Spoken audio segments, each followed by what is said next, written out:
sehat itu tidak bisa hanya sekedar kita inginkan, kita bayangkan, lalu gimana nanti, nggak begitu konsepnya. Konsep sehat itu harus kita perjuangkan.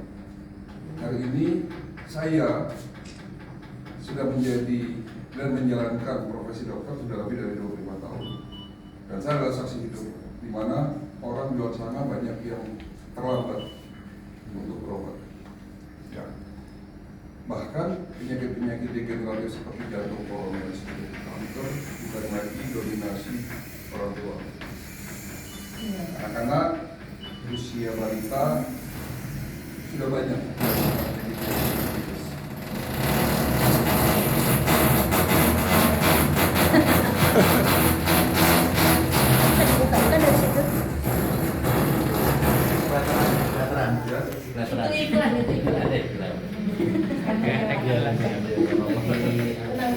Udah dibilang. Ada berita fakta.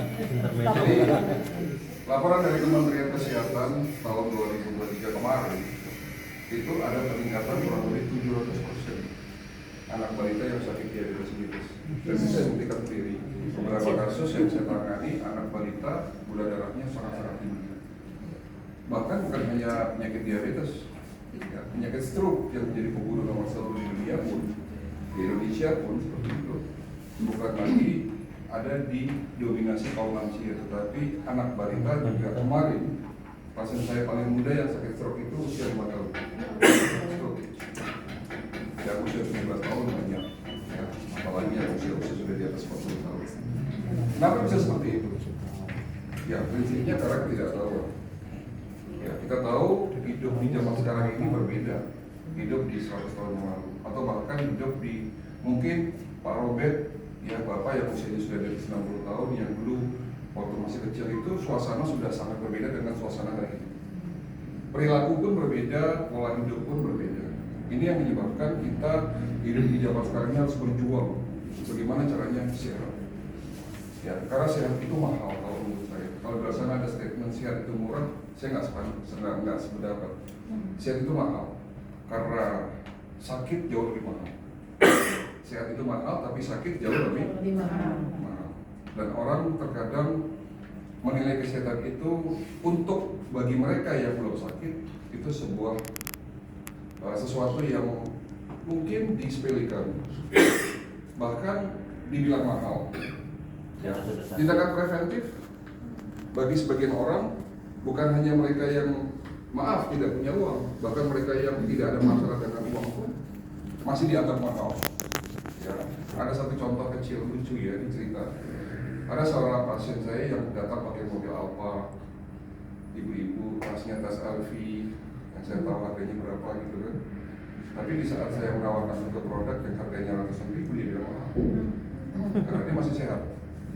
Tapi ada seorang pasien yang sudah sakit, dia tidak punya uang, dia harus berobat ratusan juta dan harus jual rumah. Ini ironi.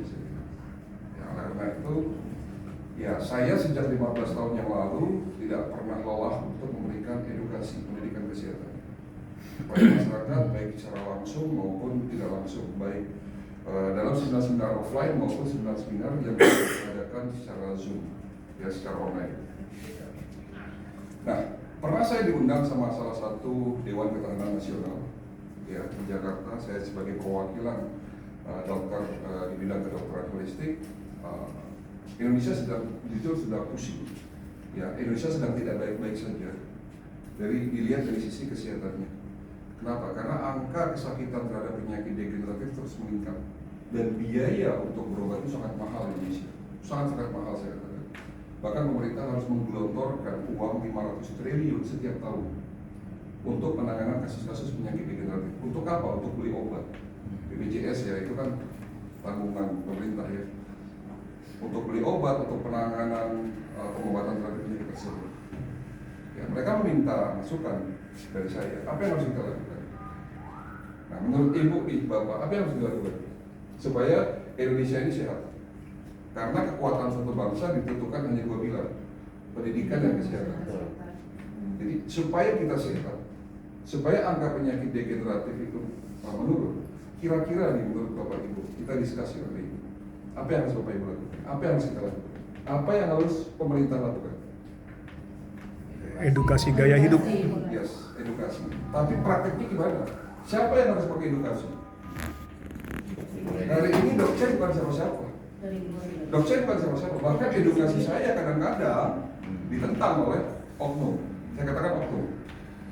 Oleh ID, oleh dokter di luar sana. Ya, terbukti podcast saya dengan Deddy Corbuzier menuai viral, menuai kontroversi ya, dari berbagai macam, dari kalangan khususnya dokter medis. Padahal saya memberikan edukasi ini bukan hanya sehari, 2 hari, sebulan, 2 bulan, tapi sudah lama sekali. Ya, dan salah satunya Bu Ismaya saksi hidup juga, di mana saya dulu mengasih seminar, ya, dari sampai sekarang tidak pernah berhenti. Menurut saya yang harus dilakukan pemerintah Indonesia harus serius melakukan tindakan preventifnya, harus serius. Karena selama ini pemerintah kurang serius, fokusnya hanya di kuratif, bukan di preventif. Preventif yang harus dilakukan adalah memberikan pendidikan kesehatan, masukkan kurikulum pendidikan kesehatan, mulai dari tingkat SD, SMP, SMA. Itu yang harus dilakukan agar anak-anak cucu kita tahu ya betapa pentingnya menjaga kesehatan dan mereka bisa memilih makanan apa yang sehat. BPOM kewalahan musir pedagang di depan sekolah-sekolahan. Itu paling bertahan 1 bulan, kan datang lagi pedagang-pedagang dengan menjual makanan yang tidak sehat. BPOM sudah punya aturan, tapi itu nggak bertahan lama. Sebulan ada sebulan diusir, dikasih tahu, dan sebulan datang lagi. Dan itu terus-menerus. Kalau menurut saya masukkan kurikulum pendidikan kesehatan. Tapi oke lah, itu mungkin saya terlalu idealis. Yang harus kita lakukan hari ini gimana caranya kita ya berbagi dengan kemampuan saya, dengan pendidikan saya, dan apa yang saya punya saya bisa berbagi. Dengan cara apa? Ya dengan cara seperti ini. Saya membuat satu perusahaan yang mungkin ini juga jadi jembatan. Sehat sekaligus dapat uang, kan sangat menyenangkan ya. Yeah. Sehat dapat uang, bukan sehat mengeluarkan uang, tapi sehat tapi sekaligus dapat uang. Nah, bagaimana caranya sehat dapat uang? Nah, hari ini tugas saya untuk memberikan satu informasi kesehatan, satu informasi yang penting buat Bapak sekalian bagaimana caranya hidup sehat. Oke, kita mulai. Siap? Tadi baru preambul ya, udah panjang ya. Karena saya kalau ngomong itu bisa ya tergantung audiens, mau sejam, 2 jam, 3 jam, ayo gitu. Oke, tapi terima kasih sebelumnya buat Bapak Ibu sekalian sudah hadir di sini. Ini adalah base camp kita di Depok. Jadi saya membangun stokis ya. Kita lagi persiapkan untuk kantor pusat di BSD. Itu buat seluruh member di Indonesia, tapi untuk stokis kita sudah ada beberapa tempat ya, di Depok, ada di Bekasi, lalu ada kemarin buka lagi di Makassar ya, baru aja buka di Surabaya. Beberapa mitra saya, bahkan beberapa pasien saya pun meminta, ayo dok, saya ingin berbisnis dengan Dok Chai, boleh nggak saya jadi mitranya untuk wilayah Jawa Tengah. Dia ingin buka stokis, master stokis di Jogja. Ada lagi kemarin pasien dari Papua kontak saya, dok, saya tahu dokter punya bisnis bagus, saya mau buka jadi master stokis di Papua. Ini saya lihat satu peluang, ya bukan karena Dok Chai hebat, enggak, tapi karena kita membuat satu sistem yang baik, kita membuat produk yang baik. Ya, Dok Chai ini hanya sebuah figur aja, hanya sebuah figur yang kebetulan 1-2 tahun ini lagi viral, ya. Tapi itu bisa dijadikan momentum buat Bapak Ibu sekalian, bisa dijadikan salah satu alat untuk mengenalkan ya perusahaan kita seperti apa. Oke. Jadi terima kasih sekali lagi buat teman-teman, Bapak Ibu sekalian sudah hadir di sini. Ini perdana kita melakukan acara hari ini, dan mohon maaf kalau sarana prasarananya masih belum 100% baik ya. Tapi mudah-mudahan ke depan nanti bisa lebih baik. Ya, dan tadi juga sudah disinggung oleh Bu Ismaya, insya Allah dari tanggal 28 ya. Tanggal 28 Juli jam 11 saya undang lagi Bapak Ibu untuk menghadiri bukan peresmian tapi hanya sekedar selamatan, syukuran stokis ini dibuka. Ya. Oke, yang belum kenal saya Dok Chai, panggilan akrabnya Dok Chai, tapi nama saya Dr. Ratri Cahyono. Saya lahir di Jakarta, tapi besar di Semarang. Pendidikan saya Fakultas Kedokteran Universitas Islam Sultan Agung. Lalu setelah itu saya belajar banyak di luar pendidikan medis ya, baik formal maupun informal saya lakukan, ya, dan alhamdulillah inilah yang saya dapatkan hari ini, bahwa ternyata dunia kedokteran itu sudah bergeser. Kalau dulu 100 tahun yang lalu atau sebelum abad 19, dunia itu yang mendominasi penyakitnya adalah penyakit infeksi. Kalau dulu, bahkan penyakit infeksi itu penyakit yang menakutkan. Ya, lepra, TBC, cacar air itu menjadi penyakit pembunuh nomor 1 pada saat itu. Ya, banyak terjadi masalah. Ya, bahkan pada awal abad 19 ada pandemi lebih dahsyat daripada COVID kemarin. Orang meninggal di pinggir jalan itu udah biasa terlihat karena sakit infeksi seperti TBC, cacar air, lepra. Ya, pertanyaannya kenapa? Belum ada obat. Karena pada saat itu belum ada obatnya, belum ada antibiotik, belum ada vaksinasi, belum ada obat-obat berbasis kimia yang bisa menghilangkan simptomnya secara cepat. Ya, pada akhirnya dunia kedokteran itu muncul. Ya, banyak ditemukan obat-obat berbasis kimia, antibiotik, analgesik, antipiretik, dan pada saat itu medis menjadi penolong dunia. Sampai hari ini ya di dunia kedokteran medis masih diperhitungkan. Tapi kembali lagi dunia telah berubah sejak 30 tahun yang lalu.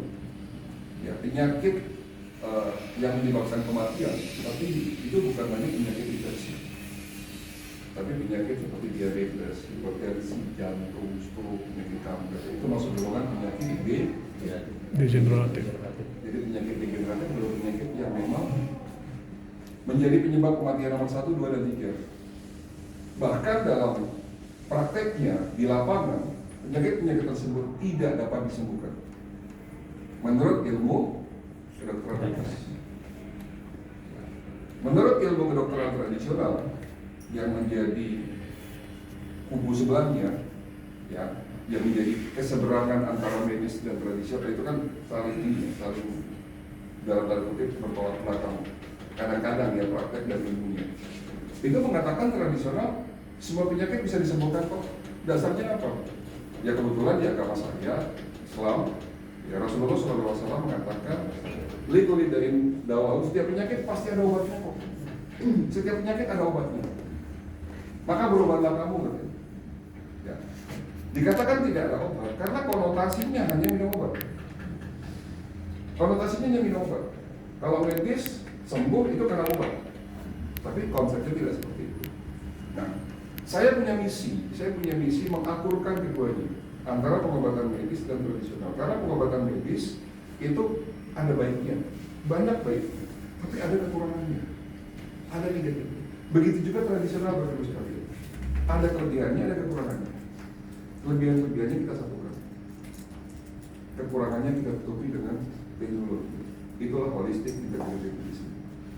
Jadi pengobatan holistik bukan menggantikan medis, pengobatan holistik bukan juga tradisional, tapi menggabungkan antara konsep pengobatan medis konvensional dan menggabungkan konsep pengobatan tradisional. Keduanya disambungkan. Kembali lagi, yang baik-baik kita ambil, yang tidak baik kita buang, dan kita lengkapi, ya, kita sempurnakan dengan teknologi. Jadi kalau dikatakan bahwa herbal atau suplemen itu tidak bisa menyembuhkan, siapa bilang? Karena teknologinya sudah berubah hari ini. Kalau dulu, ya mungkin yang namanya herbal, racik-racikan, sifatnya hanya empiris, tidak ada ini, sifatnya hanya in vitro. Ya, in vitro itu penelitiannya hanya sampai tahap laboratorium, belum sampai in vivo, ya, artinya belum sampai uji klinis yang diujikan kepada manusia. Ya, bahwa herbal zaman dulu itu hanya untuk preventif, tidak bisa mengobati. Tapi hari ini herbal, suplemen, nutraceutical itu sudah bisa mengobati. Karena kembali lagi konsepnya ini agak sedikit berbeda. Ya, pendekatan pengobatannya berbeda antara medis dan holistik. Kalau medis menurunkan yang tinggi-tinggi, ibu hipertensi, diturunkan pakai apa? Amlodipin.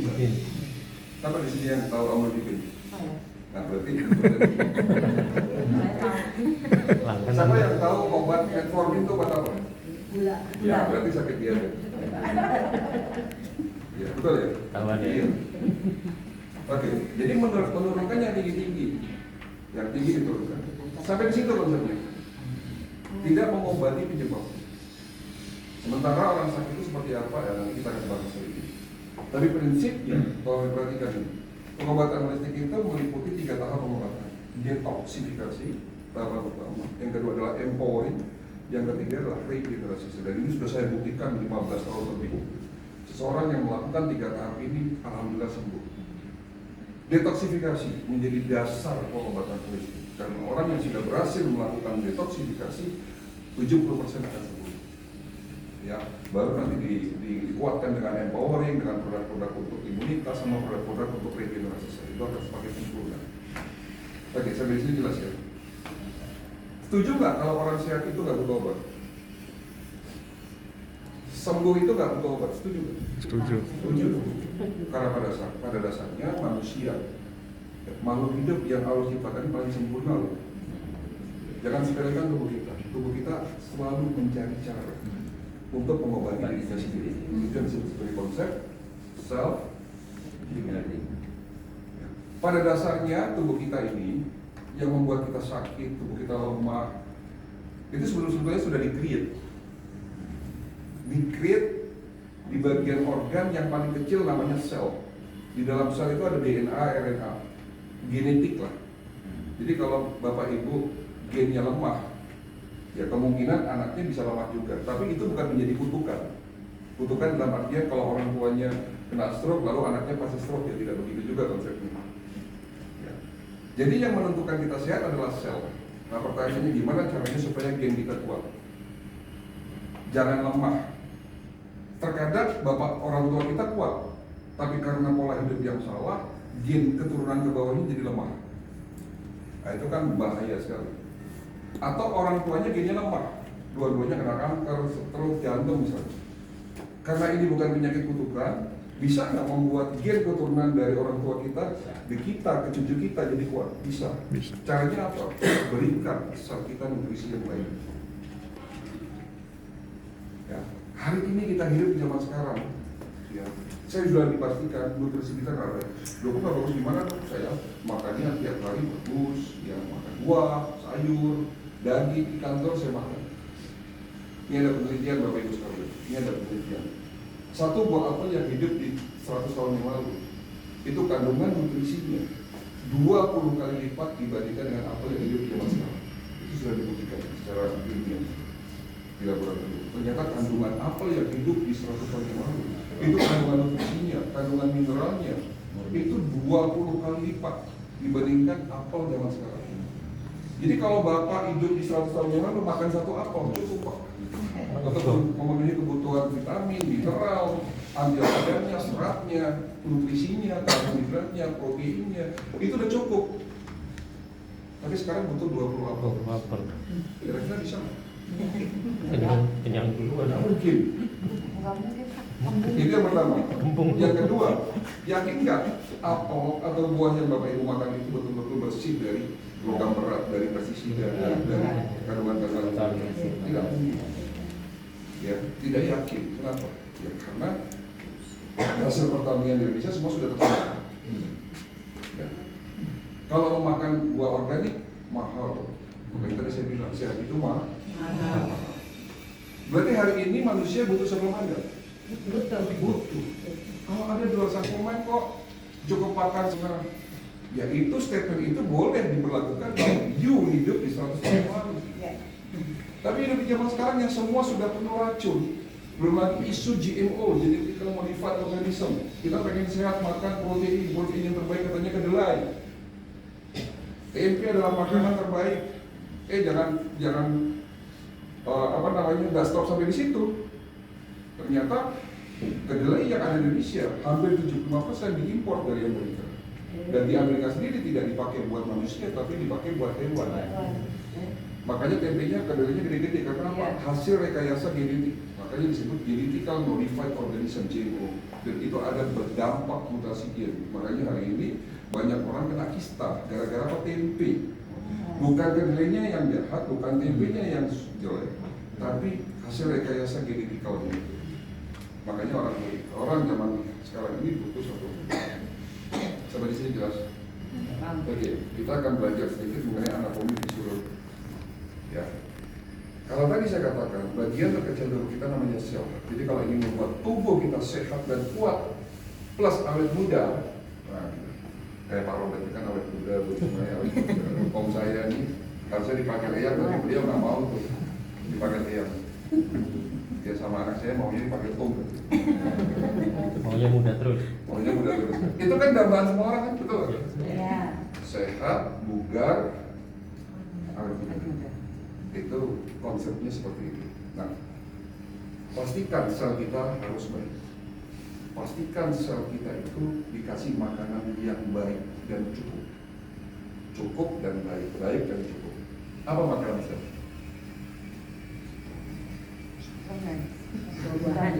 Makanan sel itu asam amino, asam lemak, oksigen dan air. Asam amino dari Protein. protein. Asam lemak dari lemak. Mana karbonnya? Sementara kita perhatikan hampir 99% masyarakat kita terlalu over karbo. Mana karbonnya? Apakah dibutuhkan sel? No. Bukan berarti tubuh kita nggak butuh karbo. Tubuh kita butuh karbo, tapi karbo hanya sebagai energi dan cadangan energi. Kalau kelebihan karbo jadi lemak, terutama lemak di liver, jadi fatty liver, lemak yang jahat. Jadi kalau bapak ibu periksa kolesterol itu sekarang di jurnal-jurnal saintifik mengatakan bahwa kolesterol itu hanya sifatnya abu-abu. Yang perlu diperhatikan adalah trigliserida dan HDL-nya. Kalau trigliserida tinggi, HDL-nya rendah, itu bahaya. Apalagi kalau dibagi antara trigliserid dibagi HDL. Kalau angkanya di bawah 4, hati-hati. Itu sudah menunjukkan adanya penyempitan pembuluh darah. Bisa di jantung, di otak, atau di ginjal. Nah, trigliserid naik karena apa? Karbo. Dan karbo yang menyebabkan kerusakan paling banyak adalah jenis tepung-tepungan.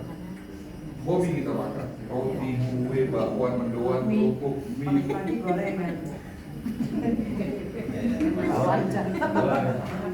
Ya, oke. Pelan-pelan saya ingin mengarahkan ibu.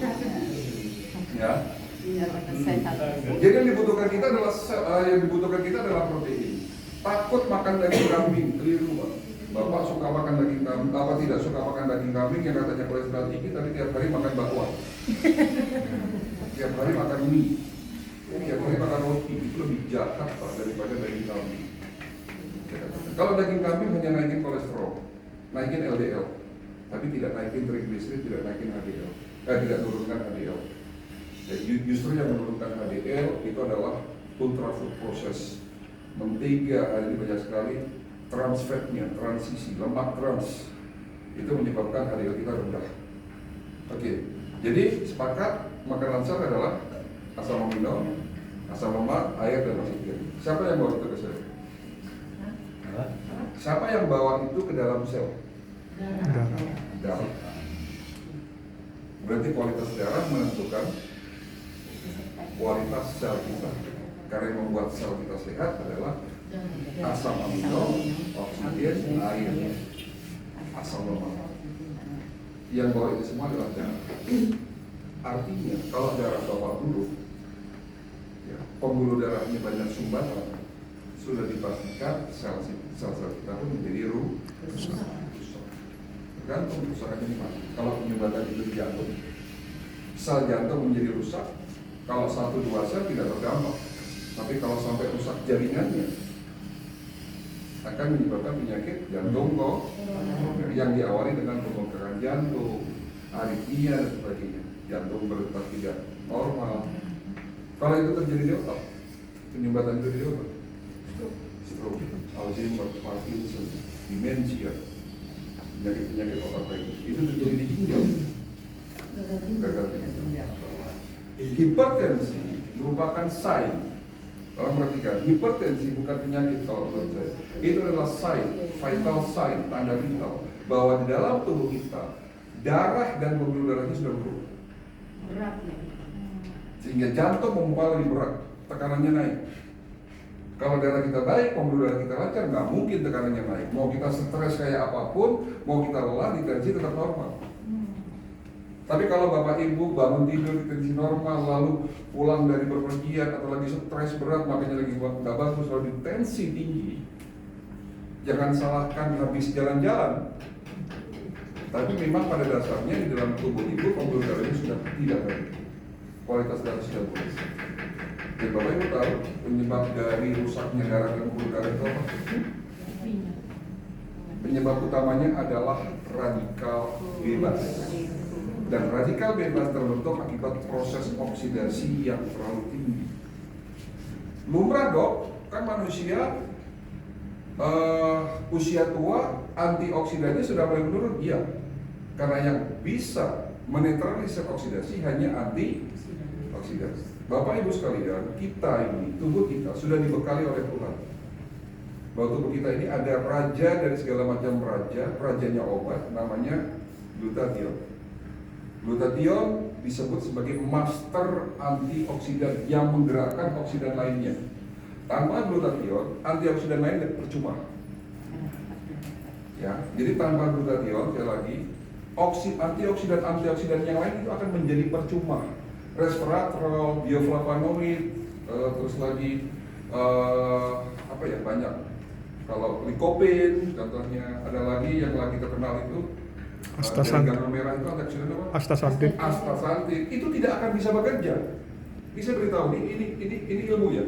Itu semua tidak akan bisa bekerja, tidak bisa melakukan tugasnya kalau kadar glutathione dalam darah kita dalam tubuh kita rendah. Makanya glutathione dianggap sebagai master antioksidan, rajanya antioksidan. Pendampingnya namanya SOD, superoksid dismutase. Itu semua diproduksi dalam tubuh kita. Di sel-sel tubuh kita yang paling banyak adalah sel liver. Namun permasalahannya setelah usia kita 40 tahun dan terus bertambah, produksinya semakin menurun Bapak Ibu sekalian. Nah ini makanya kalau dulu Bapak makan soto betawi, makan nasi padang, lalu baik-baik saja karena antioksidannya masih bagus. Tapi sekarang jangankan makan itu, ya, makan buah aja kadang-kadang bisa naikin kadar gula darah, betul ya? Yaitu karena antioksidan sudah mulai melemah. Jadi radikal bebas penyebab kerusakan, oksidasi penyebab kerusakan. Dan Bapak Ibu tahu penyumbang oksidasi terbesar dalam tubuh kita dari mana? Sistem apa yang menyumbang kerusakan kalau sistem ini tidak baik? Sistem pencernaan. Karena pencernaan yang tidak baik akan menyumbang oksidasi 80% dalam tubuh kita. Sampai di sini sudah mulai paham ya? Menyambung. Pencernaan yang buruk, sekali lagi saya ulangi, akan menyebabkan oksidasi dalam tubuh kita berlebihan. Prosesnya namanya autointoxikasi. Di saat usus kita penuh dengan plak, terjadi proses autointoksikasi. Limbah masuk ke dalam tubuh kita, masuk ke dalam darah kita, menaikkan oksidasi. Oksidasi menyebabkan terbentuknya radikal bebas. Radikal bebas nempel di sel kita meradang, namanya inflamasi. Peradangan di dalam sel memunculkan rasa sakit. Jadi kalau terjadinya peradangan di sendi yang sakit. Peradangan dimanapun muncul rasa sakit. Dan peradangan bukan hanya karena virus, bakteri, tapi justru terbesar bisa ulang-ulang terus karena radikal bebas terbentuk karena oksidasi. Dan oksidasi dalam tubuh kita paling besar, paling banyak sumbernya dari usus yang kotor. Berarti usus kita menentukan kesehatan secara holistik. Sepakat ya? Dan itu sudah saya pelajari terus, saya terapkan dalam konsep pengobatan yang saya berikan kepada pasien-pasien. Alhamdulillah pasien-pasien yang sudah saya treatment ususnya bersih, darahnya bersih, pembuluh darahnya bersih, penyakit seperti kanker pun bisa sembuh.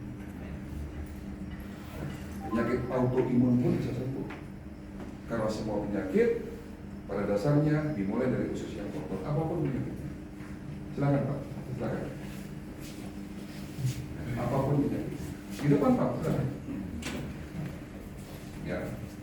Apapun masalahnya, mulai dari penyakit hipertensi, diabetes, jantung, stroke, gagal ginjal, autoimun, penyakit kanker, itu dimulai dari usus yang berarti penting nggak melakukan cuci usus? Sangat. Sampai di sini udah mulai paham ya? Paham. Sangat penting kita melakukan cuci usus. Jangan nunggu sakit, karena yang lebih baik adalah mencegah. Kalau Dok Chai mengajak teman-teman untuk berbisnis bareng Dok Chai dengan mengenalkan produk untuk cuci usus, kira-kira gimana? Yang artinya produk ini dibutuhkan Untuk semua orang. mulai dari balita sampai lansia. Loh, balita buat apa cuci usus? Tadi saya sudah sampaikan. Penyakit degeneratif sudah mulai menyerang. Anak-anak saya aja rutin minum glutamat, walaupun dosisnya saya kecilin. Kan? Oke, sampai di sini jelas bahwa kalau kita